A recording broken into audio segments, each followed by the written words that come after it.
हर ही ओम नमः शिवाय ओम नमः शिवाय ओम श्री भद्रकाली समेत वीरभद्र स्वामिनि नमो नमः मातृ पितृभ्यो नमः आचार्य अतिथिभ्यो नमः श्रीमाता ललिता त्रिपुर सुंदरये नमो नमः।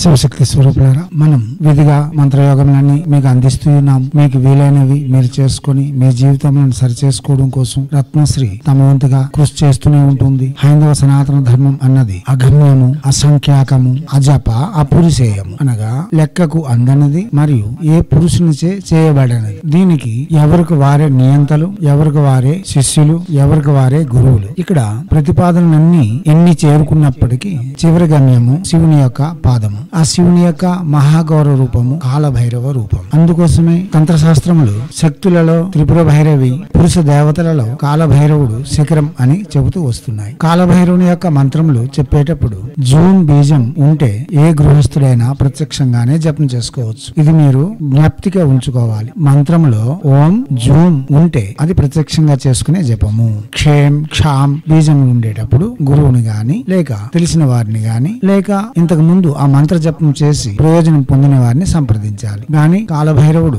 యొక్క మంత్రములలో జూమ్ బీజము గృహస్థ ధర్మం ఆచరిస్తున్న మన కోసం ప్రత్యేకించి చేయబడిన మహాబీజం. ఇటువంటి సందేహములు లేకుండా ఈ బీజం ఉన్నప్పుడు చేసుకోవచ్చు. అయితే ఇప్పుడు మనం సర్వ శత్రు వినాశిని కాలభైరవ మంత్రం చెప్పుకుందాం. శత్రువులు అనేవారు ఎలా ఉంటారు, ఎక్కడ ఉంటారు అని ఎలా చెప్పలేం. ఎందుకంటే మొట్టమొదట కాలభైరవుడు సంహరించినది సృష్టికర్త అయిన బ్రహ్మనే. కాబట్టి బ్రహ్మే శత్రువు అవుతాడని ఎవరైనా ఊహించుకుంటారా? కాలమాన పరిస్థితులు బట్టి అక్కడ ఆ అహంకారము ప్రజ్వలింది. అతని యొక్క అహంకార భంగమునకు కాలభైరవుడు మహోగ్ర రూపం దాల్చి అతని యొక్క అహంకారమును భంగపరిచాడు. అది మరణ సమానమే. కాబట్టి ఇటువంటి శత్రువులైనా సరే అతను వెనుగంజ వేయడు, తక్షణమే వారిపై ప్రతిచర్యలు తీసుకుంటాడు. కాబట్టి ఈ మంత్రము చేసి ప్రత్యక్షంగానే శత్రువు నాశనమునకు ఒక బీజమును మనం నాటినట్టే అవుతుంది. ప్రతిఫలం కూడా అంత తీక్షణంగానే ఉంటుంది. దివ్యాత్మ స్వరూపులారా, ఈ మంత్రములు ప్రత్యక్షంగా చేసుకునేవి శివారాధన, శివుని యొక్క అభిషేకములు చేస్తూ, శివునికి చండీ ప్రదక్షిణలు చేస్తూ ఈ మంత్రమును ప్రత్యక్షంగానే జపం చేసుకోవచ్చు. విధి విధాన పరంగా చెప్పాలంటే రోజుకి 11 మాలలు 11 రోజులు చేస్తే చాలు, లేదా 11 మాలలు చొప్పున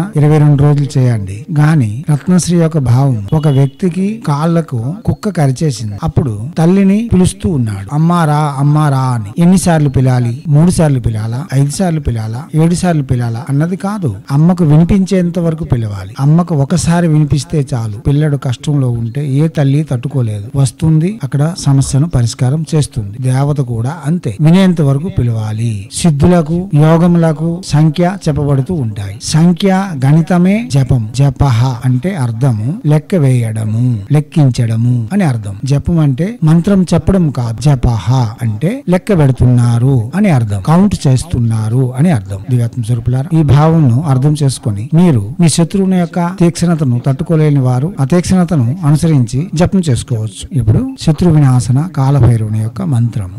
ఓం హూం జూం భం కాలభైరవాయ శత్రు వినాశాయ భీషణాయ నమః. మంత్రం మరోసారి. ఓం హూం జూం భం కాలభైరవాయ శత్రు వినాశాయ భీషణాయ నమః. మంత్రం మరోసారి. ఓం హూం జూం భం కాలభైరవాయ శత్రు వినాశాయ భీషణాయ నమః.